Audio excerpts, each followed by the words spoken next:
Բարև հարգելի գործընկերներ, սկսում ենք նոյեմբերի 24-ի գործակարգավարական խորհրդակցությունը եւ ես կուզենայի մի փոքր անդրադարձ ունենայինք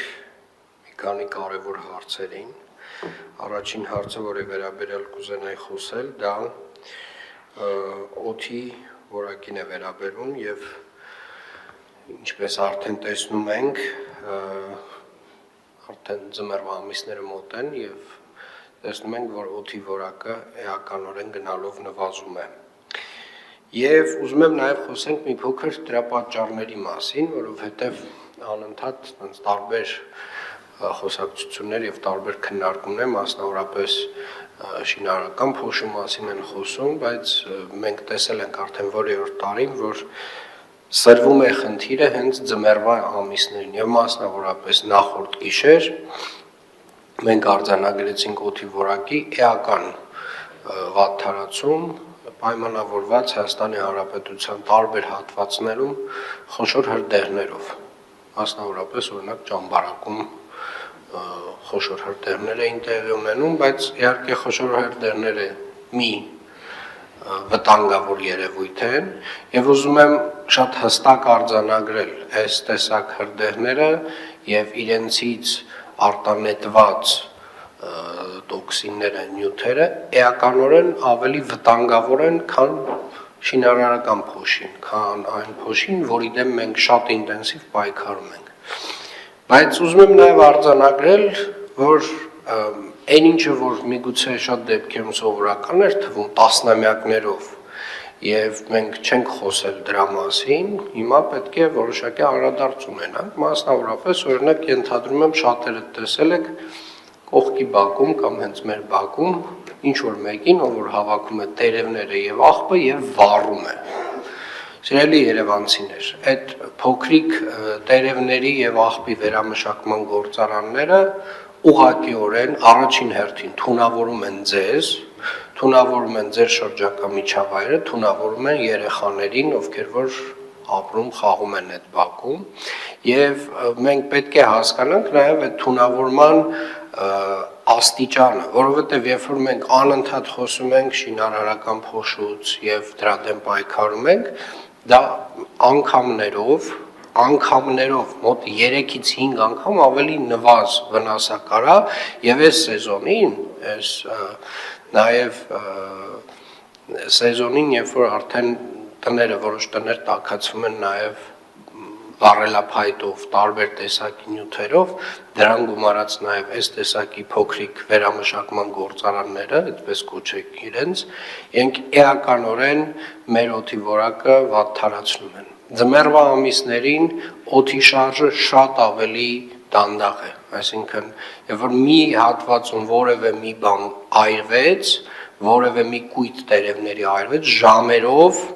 այդ տոքսինները մնում են օդում։ Եվ կարծում եմ մենք պարբերաբար բացի խոսելուց իհարկե պարբերաբար խոսելուց այս մասին պետք է որոշակի գործիքակազմ ստեղծենք մեզ համար, Տիկին Ստեփանյան, պարոն Մարգարյան, Երևանի թիմ օրենքում որոշակի կարգավոր, ես հասկանում եմ, որ ինչ որ տենց ավանդույթային բաներ կան, որոնք որ տենց սովորական են միգուցե դարձել, բայց սրանք նորմալ սովորույթներ չեն, սրանք նորմալ ավանդույթներ չեն եւ կներեք, բայց մի քանի տենց մեշոք տերևը ուղակի թեկուզ աղբամանին չհասցնելու համար ուղակի բակում վառել եւ ամբողջ շրջակա միջավայրը թունավորել, դա նորմալ չի։ Դա նորմալ չի, պետք է ասել առաջին հերթին, որ դա նորմալ չի եւ պետք է արդեն սկսել դրա դեմ պայքարել, որովհետեւ մենք տեսնում ենք ամեն նոյեմբեր ամսից սկսում է մեր օդի որակի վատթարացումը, դες ամառվա ամիսներին մեր այդ PM2.5-ը վատագույն դեպքում, չգիտեմ, 50-60 է ցուցանիշը, որը կամ գերազանց է, կամ տենց լավ, այդ կամ կանաչ շրջանակում է, կամ դեղին։ Հիմա մենք տենց մոտավորապես կամ անառողջ շրջանակում ենք, անառողջ զգայուն խմբերի համար, կամ անառողջ, կամ շատ անառողջ։ Եվ դա պայմանավորված է այս մի քանի գործոններով։ Իհարկե մասսայական հրդեհները իրենց հերթին, բայց նաև այդ որոշակի կանխարգելիչ գործողությունները, որոնք որ տերևների վառել, աղբի վառել, չգիտեմ, տարբեր տեսակի ինչ-որ բաների այրումը բակերում, դրանք անթույլատրելի են եւ իրականում այս մեծ ծավալի մեջ, քաղաքի ծավալի մեջ, երբ որ դրանք բոլորը միաժամանակ տեղի են ունենում, այդ տոքսինները հավաքվում ու մնում են մեր օդում շատ երկար ժամանակ եւ մենք այդ օդը շնչում ենք։ Եվ սա շինարարության մասին չի։ Երբ որ մենք անընդհատ ասում ենք ժողովուրդ ջան, այո, շինարարությանը վերաբերյալ պարոն Ղուկասյանը այսօր կզեկուցի ամենաչարամիտ խախտողներին եւ նրանց հանդեպ որոշակի գործողություններ տեղի կունենան, բայց ես ձեզ վստահեցնում եմ, այդ միած շենքի կառուցումը եւ իր ամբողջ ստեղծած փոշին, այդ ընդամենը մի բակի, այտենց միած լավ կույտի տերևների այրումը, որ շատ ավելի թունավոր է եւ վտանգավոր։ Եվ այս գիտակցումը մենք պետք է ունենանք։ Սա չի նշանակում, որ մեր կառուցապատողները պետք է այտենց հանգիստ շունչ քաշեն։ Սա մեկը մյուսի հետ կապ չունի, բայց նաև մեխանիզմներ պետք է ստեղծենք, պարոն Մարգարյան, որպեսզի այս process-ների դեմ կարողանանք պայքարել։ Սա մեկ։ Երկրորդը, ես սկսել եմ անակնկալ այցերով գնալ վարչական շրջաններ, եղել եմ 2 վարչական շրջաններում, ահռելի մեծ ծավալի գործարվում, հարգելի գործընկերներ, բայց նաև ուզում եմ արձանագրել, որ ես տեսնում եմ խնդիրներ, որոնք որ ոչ թե ավելի քիչ կապված են մեր նախագծերի հետ, ավելի շատ կապված են մեր առօրյա անելիքների հետ, օրինակ աղբանության կամ սահմանքրման հարցերը, որոնք որ